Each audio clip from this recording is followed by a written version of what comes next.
වාඩි වෙලා ගිමන් හරින්ට කියාපු තැන නේද? සබරගමු පළාතේ රත්නපුර දිස්ත්‍රික්කයේ සිට දකුණු පළාත දක්වා දිවෙන සුන්දර වංගු 10 ගැන මීට පෙර අටපට්ටමෙන් අපි කිව්ව මතක ඇති. දැන් වංගු 10 නවීකරණය වෙනවා. සිංහරාජ වනාන්තරයට මායිම්බ දෙනියාය පැත්තට ගමන් කරන මාර්ගයක්නේ. බොහෝ අය නෝරෙලිය ගැන කතා කළාට නෝරෙලිය වගේ පැත්තක් තමා. බලන්ට වංගු 10 වංගු ටික සලකුණු කරන්නේ කවුද කියලා. මේ සිංහරාජ ආරණ්‍ය සේනාසනයේ භාරකාර පූජ්‍යපාද දෙමුවවත චන්දානන්ද ස්වාමීන් වහන්සේ. උන්වහන්සේ ඇතුළු ස්වාමීන් වහන්සේලාත් තවත් පිරිසකුත් බොහෝ අයගේ සහයෝගයෙන් තමයි මේ කටයුත්ත සිද්ධ කරන්නේ. වංගු 10 තිබුණේ කොහොමද කියලා තව ටිකකින් බලාගන්න පුළුවන්. ඊට පෙර මේ ටික බලලා ඉන්නකෝ අටපට්ටමට වාර්තා කළේ ප්‍රගීජ්ජනක. රක්වාන දෙනියාය ඒ 17 මාර්ගයේ අභිනවයෙන් සංවර්ධනය වෙලා කාපට් අතුරලා පාර පුරුල් කරලා සකස් කරනවා. ඉතින් ඒකේ එක්තරා වැඩසටහනක් තමයි මේ සිද්ධ කරන්නේ අපි. මේ රක්වාන දෙනියාය මාර්ගයේ රක්වානේ ඉඳලා මාර්ග දෙනියායට පටන් ගත්තාම රක්වාන සූර්යකන්ද අතර තියෙනවා වංගු 10 කියලා. වංගු 18 මයංගනේ තියෙනවා. මේ වංගු 10 කියන මේ කොටස තමයි මේ සංවර්ධනය වෙන්නේ. මේක මහා මාර්ග දෙපාර්තමේන්තුවේ තමයි මේක සිද්ධ කරන්නේ. ඉතින් අපට ආරාධනාවක් කරන්න තිබුණා මේ පෞරාණික වටිනාකමක් තියෙන විදිහට මේ මාර්ගයේ මේ තියෙන වංගු 10 සලකුණු කරලා දෙන්න කියලා අපේ සිංහරාජ ප්‍රාන්තරණේ සේනාසනේ අපි සිද්ධ කරනවා. ඒ කරන වැඩපිළිවෙල දැකලා අපිට ආරාධනාවක් කළා.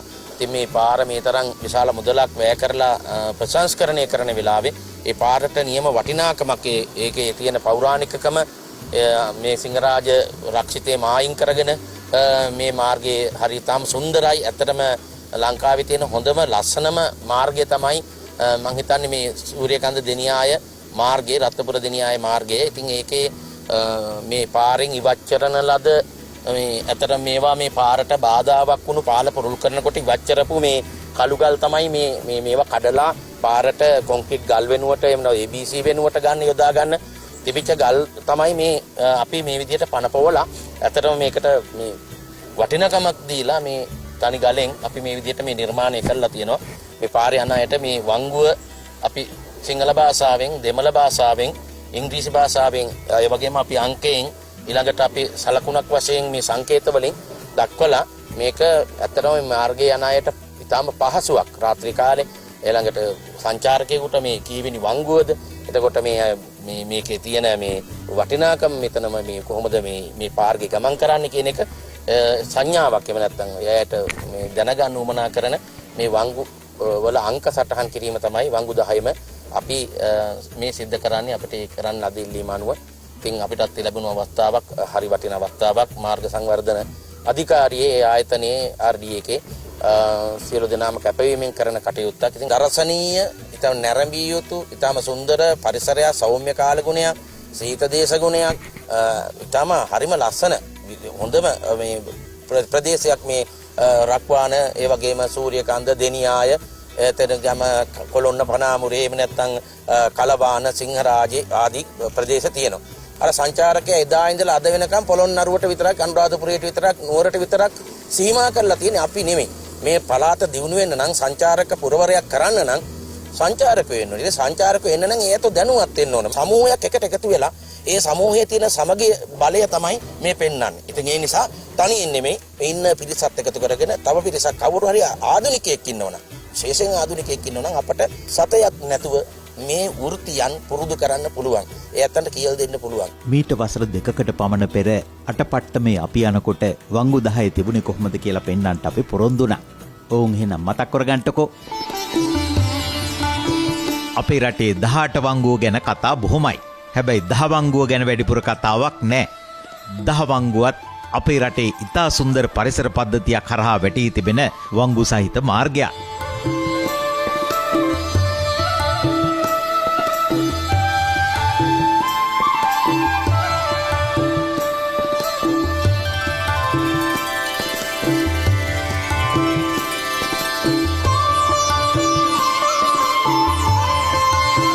රක්වාන සූර්යකන්ද හරහා දෙනියායට යන මාර්ගය. මේ මාර්ගයේ වැටිලා තියෙන්නේ ස්ප්‍රින්ග්වුඩ් වතුයාය මැදින්.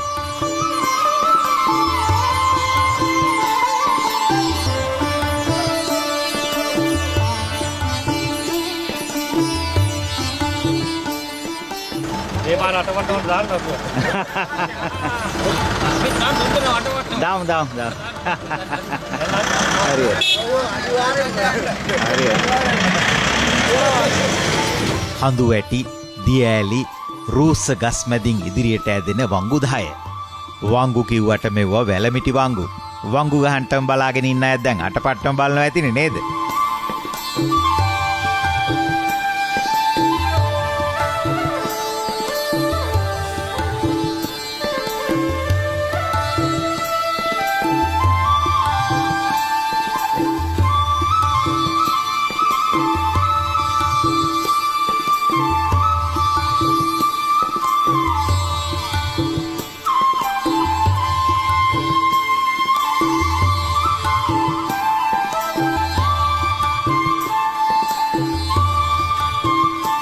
කාලයක් තිස්සේ හැමදාම විටින් විට වංගු 10 මේ ගලට වෙලා මේගොල්ලෝ බලා ඉන්නවලු. මොනවා බලාන ඉන්නවද කියලා ඒගොල්ලන්නෙම තමයි අහන්න ඕනේ. කාලයක් තිස්සේ බලා ඉඳපු බලාගත්තු අයනේ ඔය බල්ලා කියන වචනේ හැදුනෙත් බලන්නා කියන අර්ථයෙන් බව මීට පෙර අටපට්ටමෙන් අපි කිව්වා මතක ඇතිනේ.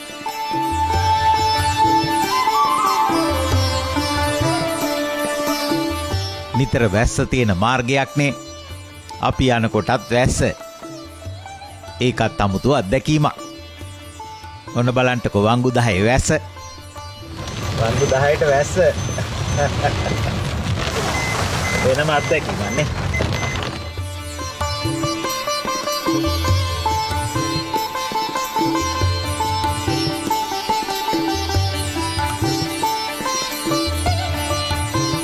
මේ වංගු 10 මාර්ගයේ පාලම් බෝකු ආදී බොහොමයක් ඉංග්‍රීසි අධිරාජ්‍යවාදීන්ගේ කාලේ හදපුවා. හැබැයි ඉදිරි කාලෙදී වංගු 10 කතාව තරමක් වෙනස් වෙන්න ඉඩ තියෙනවා. මාර්ග සංවර්ධන කටයුත්තකුත් සිද්ධ වෙනවනේ.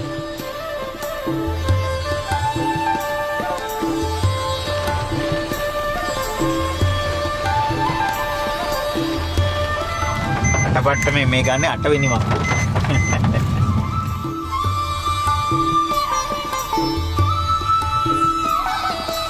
ඉතා වැදගත් ගමන් මාර්ගයක් නිසා මේ මාර්ගයේ සංවර්ධනය කරන එක වටිනවා. හැබැයි ඉතින් වංගු 10 සුන්දරත්වයත් රැකගෙන මේ වැඩේ කරන්න පුළුවන් නම් තමයි වටින්නේ.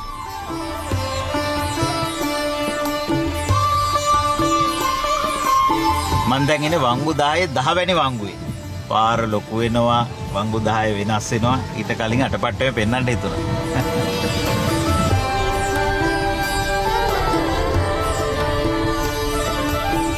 සූරිය කන්දටත් කිට්ටු කළායි කියමුකෝ. සූරිය කන්දෙන් වංගු 10 හමාරයි. රක්වාන දෙනියාය මාර්ගයේද වංගු නැත්තේ. දැන් ඉන්නේ යටිඅන්තට. හැබැයි දැරණියගල ඉඳලා යටිඅන්තට එන්න අඩිපාරක් තියෙනවා. ඒ පාර තමයි මේක. ලංකාවේ ලස්සනම අඩිපාර මේක වෙන්න පුළුවන්. මොන වගේ පරිසර පද්ධතියක්ද කියලා හිතා ගන්න පුළුවන්නේ.